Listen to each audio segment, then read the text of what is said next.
Gaddafi's gone, so is this the start of a new era for a free Libya?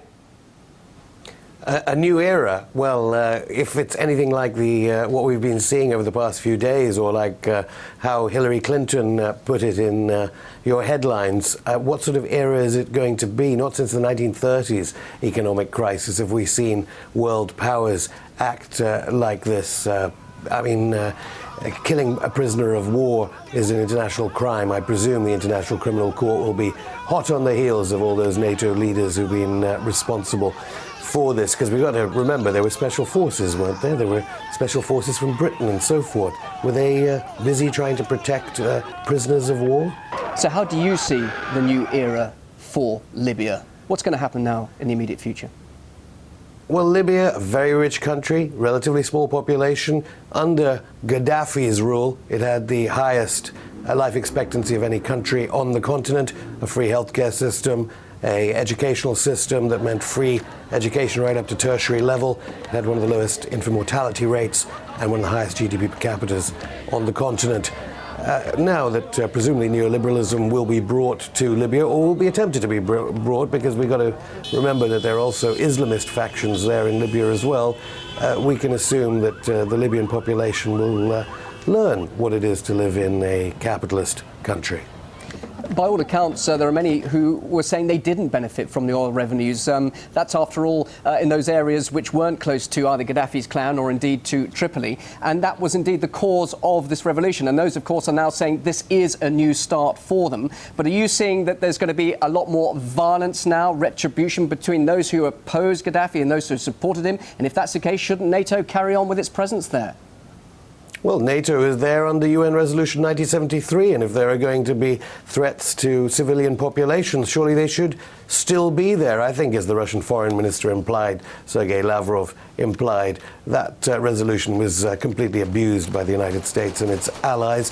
There won't be a United Nations resolution passed for quite a while that implies any sort of force. I would assume now, as China and Russia will realize that they have to veto resolutions, that even slight resolutions at the UN Security Council.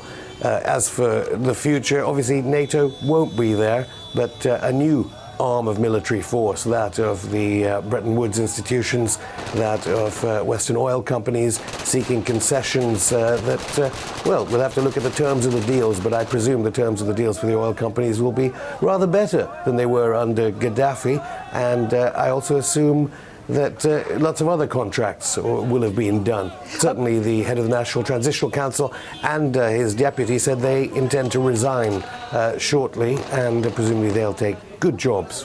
Let's quickly talk about the nature of Gaddafi's death. The Human Rights Office is now calling for an investigation into the way he died. Also, the US are saying they would like an account. Are they just making what they seem to pretend to be the right sort of words and the right questions over his death, or do they really care?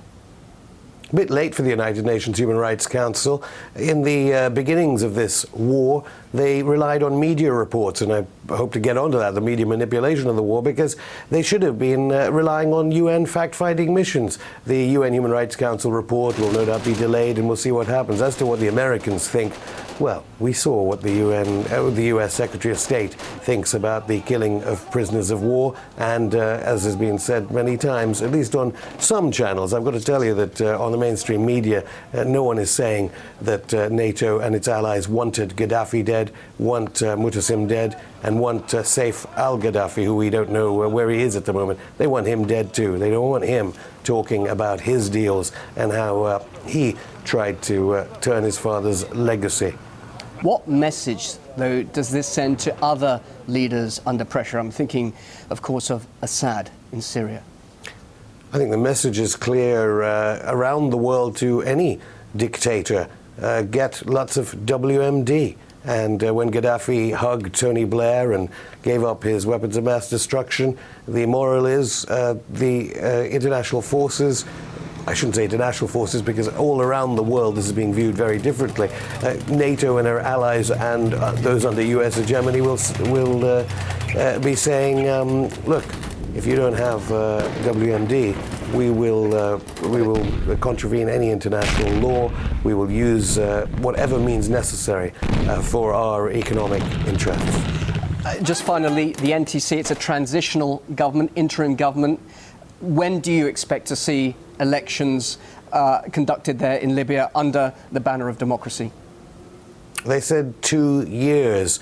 I think we're already seeing rather dangerous problems occurring in Egypt at the moment as the United States seeks to show some power there. Let's be in no doubt that the Americans and the European powers will be desperate to ensure the elections go the right way. They have form on this, of course, because they didn't allow Algeria to have free elections. So those elections, 2 years, I don't know why it takes 2 years to organize elections in Libya. I guess a country that size, the population of London, maybe it's, I don't know, postal ballots? That's always interesting to hear your thoughts, Afshin Rattansi, live there in London. Thank you very much indeed for joining us here on RT.